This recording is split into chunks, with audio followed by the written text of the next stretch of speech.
Bienvenue chers téléspectateurs sur JD Mag TV. Vous êtes amoureux du livre, eh bien c'est le cadre idéal pour en parler. Et pour cet autre numéro de l'auteur vous parle, nous recevons Monsieur Anibié Nestor Dako. Il est auteur de plusieurs œuvres littéraires et poétiques. Mais aujourd'hui nous parlerons de son œuvre Les Barricades Mandjaro. Une œuvre qui a été suscitée par un événement ici en Côte d'Ivoire qui a fait bon vent. Monsieur Dako, comment ça va? Bonsoir, cher ami. Bienvenue. Je vais très bien, merci infiniment. Dieu soit loué. Alors, Les Barricades Mandjaro, pourquoi ce titre?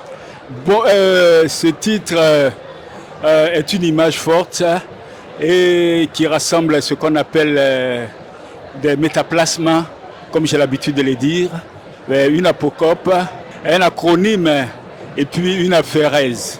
C'est cette compilation-là qui donne Les Barricades Mandjaro, un titre un peu atypique pour dire que, pour demander pourquoi et comment les éléphants de Côte d'Ivoire ont pu barrir à la canne pour se retrouver justement au sommet du Kilimanjaro, qui est, comment dire, la montagne la plus élevée de l'Afrique. Waouh, les barils. Baril, c'est quand même l'éléphant qui barille, oui, et qui barille à la canne. Qui barille à la canne. Qui est au sommet. Oui. Alors, qu'est-ce qui vous a motivé à écrire cette œuvre? La motivation est venue comme par enchantement, parce qu'en réalité, je n'étais pas en position d'écrire cette œuvre. J'étais souffrant, je souffrais d'une sciatique et je n'étais donc pas en position, mais une voix m'a interpellé, m'a demandé de l'écrire. J'ai résisté à cette voix, mais cette voix a fini par vaincre, parce que pendant 3 jours, je n'ai pas pu dormir. Et je me suis dit que si je n'obtempérais pas, il se trouverait que je ne puisse pas du tout m'en sortir avec ça. Cette voix allait me suivre, alors j'ai décidé d'écrire. Quelles sont les valeurs que prône cette œuvre? Les valeurs sont multiples. Il y a l'humilité, parce que nous avions été humiliés. Et finalement, à la suite de ça, nous avons choisi d'être humbles. Parce qu'au départ, nous ne l'étions pas du tout. Voilà, donc l'humilité, le courage, le patriotisme, les prières communes, la cohésion, la fraternité, l'amour, finalement, qui se sont conjugués et qui ont fini par nous porter, par nous projeter là où nous sommes arrivés. Un élève qui est en classe d'examen, comme je disais, il y a quelques internautes qui nous ont appelés, qui nous ont dit, mais dites-nous, quand un élève qui est en classe d'examen, qui a une faible note, est-ce que c'est à comparer à un terrain de football? Oui, bien sûr. C'est-à-dire que pour comparer, il faut comprendre facilement que la vie est faite de haut et de bas. Quand nous subissons le bas, il ne faut pas désespérer, il ne faut pas baisser les bras.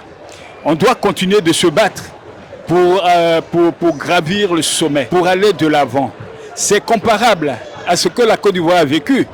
Parce que, de 1-0 à 4-0, par une équipe, un pays qui n'est pas plus forte sur le plan footballistique que la Côte d'Ivoire, qui nous a complètement écrasés. Et malgré ça, qu'est-ce qui s'est passé?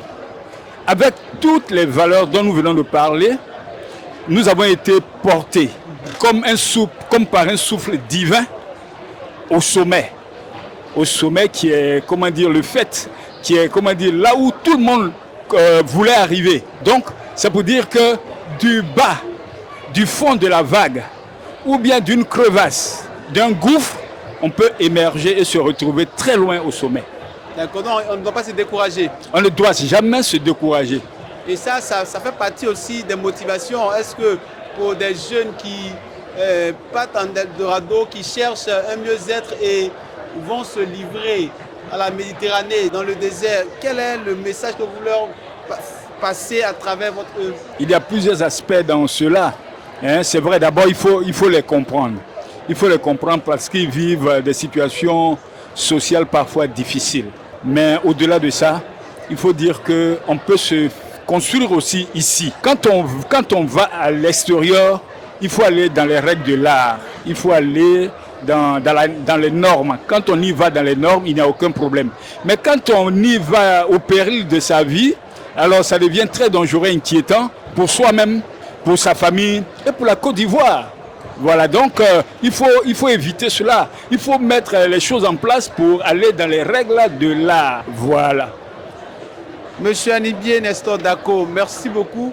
Alors vous allez regarder la caméra et adresser un message fort à la jeunesse, aux élèves, surtout en claque d'examen, parce que les épreuves ont commencé déjà à se préparer. Et donc, il faut déjà un message à l'endroit des élèves en classe d'examen. Voilà. Je suis très heureux que vous m'ayez reçu. Je suis content de dire à nos jeunes enfants, à nos jeunes frères, que l'école est ce qui donne l'espoir à chacun de nous, ce qui donne l'espoir aux familles, ce qui donne l'espoir aux apprenants qu'ils sont. Et que c'est dans les difficultés qu'ils peuvent se construire. Rien dans la vie n'est facile. Il faut se battre. Quelles que soient les notes que nous avons obtenues, quelles que soient les embûches qui se dressent sur notre chemin, il faut se battre, il faut se battre. Quand on se bat, Dieu apporte sa main, apporte son secours. Fidèle téléspectateur de JD Mag TV, vous l'avez demandé et là il est revenu pour quand même vous expliquer et vous faire comprendre l'essence de cette œuvre qui, au-delà de l'aspect footballistique, on a également tout ce qui est valeur intrinsèque, tout ce qui est valeur qui permet à la jeunesse, à tout le monde de quand même garder espoir et de dire ça peut aller, je peux reprendre la pente et aller au sommet, comme les Barikane Mandiaro. Merci beaucoup. Merci cher frère, merci cher ami. Merci, je remercie aussi JD Mag Plus TV pour tout ce travail qu'il fait. Voilà, c'est très important pour nous les auteurs, pour les éditeurs, pour l'Ivoirien de façon générale, pour l'Africain, pour le monde entier. C'est très important pour Dieu. Je vous remercie. Merci beaucoup.